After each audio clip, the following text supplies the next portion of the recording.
Good morning students. B Ed first year का paper language across the curriculum की online classes में अपने last class में बात की थी। जो क्लासिफिकेशन है साउंड का, उसके बारे में बात की थी। तो जो स्वरों का वर्गीकरण है उसकी बात कर ली थी। आज हम बात करेंगे व्यंजन ध्वनियों का वर्गीकरण। व्यंजन ध्वनियाँ जो है कॉन्सोनेंट जिनको अपने बोलते हैं, उनका क्लासिफिकेशन।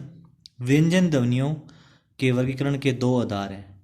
इसका जो बेस है वो दो आधार पे होता है। फर्स्ट जो है उच्चारण स्थान के आधार पर व्यंजन भेद, और सेकंड जो है अपना उच्चारण प्रयत्न के आधार पर व्यंजन भेद।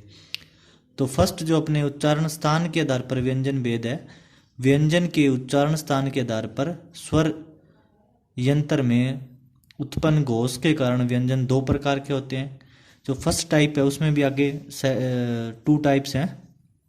फर्स्ट जो है सघोष और सेकंड है अघोष। पुनः सघोष व्यंजन ध्वनियों को दो भागों में बांटते हैं, पूर्ण सघोष, अपूर्ण सघोष। सघोष व्यंजन वे व्यंजन हैं जिनमें व्यंजन का उच्चारण उस समय तक समाप्त नहीं होता जब तक जीवा उस स्थान तक नहीं पहुंचती जहां से व्यंजन का उच्चारण होता है। ठीक है, किंतु अपूर्ण घोष में घोष जारी नहीं रहता और घोष उच्चारण आदि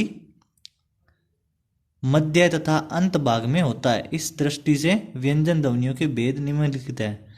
अब आगे जो अपना जो अपूर्ण घोष है उसमें क्या होता है कि जो स्वर अपने कोई भी जो ध्वनि करते हैं वो क्या है कि जल्दी खत्म हो जाती है। और जो पूर्ण घोष है उसमें क्या होता है कि जो ध्वनि है अपने जब तक जो जीवा यंत्र है अपना जो जिससे अपने ध्वनि करते हैं वो जब तक वापस उसी स्थान पर नहीं जाता तब तक वो ध्वनि उच्चारण होता है। तो नेक्स्ट जो डिवाइडेशन है इसमें देखते हैं कि जो ध्वनियों का आगे विभेद किया गया है। फर्स्ट उसमें द्व्योष्ठ्य। इन व्यंजनों के उच्चारण में दोनों होठों का प्रयोग होता है, जैसे प, फ, ब, म तथा व। अब इसमें क्या जो अपने जो दोनों होठ हैं उनका प्रयोग होता है। ठीक है, सेकंड जो है दंत्योष्ठ्य। इन व्यंजनों के उच्चारण में ऊपर की दांत और नीचे के होठ का प्रयोग होता है, जैसे व, फ। ठीक है, थर्ड जो है दंत्य। इनके उच्चारण में जीभ ऊपर के दांतों को छूती है, त, थ, द, ध। ठीक है, वर्तस्य। इनके उच्चारण में दांतों का अंदर का मसूड़ा छू जाता है, न, ल, र, स, ज। अब आप इनको जो प्रोनाउंसिएशन है वो क्या अपने जो ये वर्ण दिए हुए हैं इनको बोल बोल के आप देख सकते हो कि किस प्रकार का उच्चारण आ रहा है और उसमें जो ध्वनि यंत्र है वो कहाँ पे छू रहा है, कौन सा ध्वनि यंत्र उसमें यूज हो रहा है। ध्वनि यंत्र का मतलब यहाँ पे अपने जो मुख के अंदर जो प्रेजेंट है उनकी बात कर रहे हैं। तालव्य नेक्स्ट जो है, इसके उच्चारण में जीभ तालु को छूती है, जैसे च, छ, झ, य, ग, स, ई। ठीक है, छोटी और बड़ी। नेक्स्ट आता है मूर्धन्य।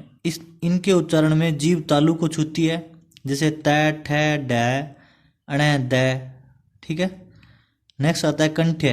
इनके उच्चारण में कंठ का स्पर्श होता है, जैसे क, ख, ग, घ, अड़। नेक्स्ट आता है जीवा मूल्य, जिसमें जीवा के मूल स्पर्श होता है, क, ख, ग। ठीक है, जीवा जो है स्पर्श करती है। ठीक है, तो ये तो जो अपने फर्स्ट टाइप है उच्चारण के स्थान के आधार पर व्यंजनों का जो भेद है। सेकंड अपने अब इसमें सघोष अघोष दो टाइप थे, फिर उसको सघोष को पूर्ण सघोष, अपूर्ण सघोष। ठीक है, ये आगे जो फर्दर जो डिवाइड अपने कौन कौन से कहाँ से जो ध्वनि है उत्पन्न हो रही है उसके आधार पे अलग अलग बांटा गया है वर्णों को। नेक्स्ट जो आता है उच्चारण प्रयत्न के आधार पर व्यंजन भेद। अब व्यंजनों का उच्चारण प्रयत्न के आधार पर व्यंजन भेद जो है उसमें फर्स्ट है आपका स्पर्शी। जब मुख द्वार को बंद करके खोलते हैं जिससे हवा उच्चारण स्थानों को स्पर्श करती है, जैसे क ख ग ट ठ ड, ठीक है, त थ द य फ ब ब मैं। तो इसमें क्या होता है, जब मुख है वो क्या बंद करके खोलते हैं अपने इसमें, और ध्वनि उच्चारित होती है, उच्चारण स्थानों को स्पर्श करती है इसमें ध्वनि। सेकंड जो है स्पर्श संघर्षी, जब मुख द्वार को बंद करके इस प्रकार बोलते हैं कि हवा स्थानों को कुछ रगड़ती हुई चलती है, जैसे च छ ज ज, ठीक है।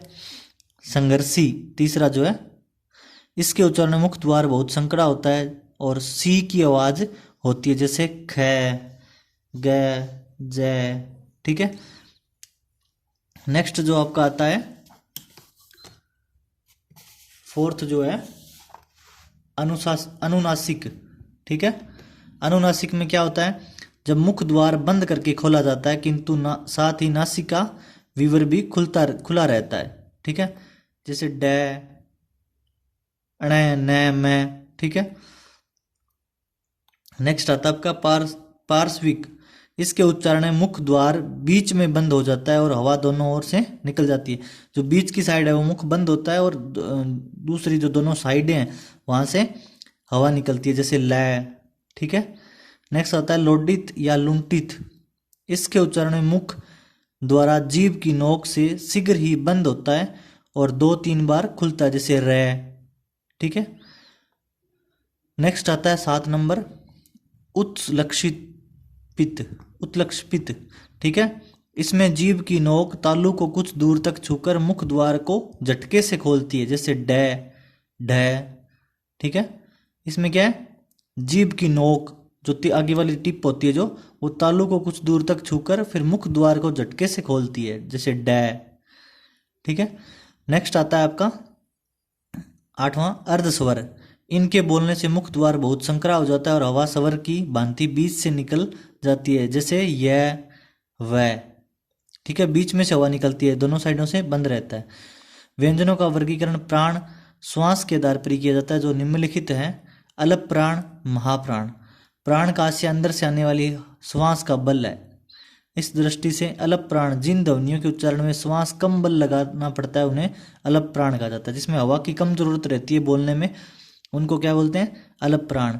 इनमें क ग ड च, जो ये अलग अलग व्यंजन है वो आते हैं। इनमें अधिकतर प्रत्येक वर्ग के प्रथम, तृतीय और पंचम वर्ण है। अब जो भी अपने क की जैसे स्टार्टिंग माने व्यंजनों की जो वर्ण वाला है उसमें क मतलब तीसरे जो और पांचवें जो वर्ण है उन पे वो अलप प्राण में आते हैं।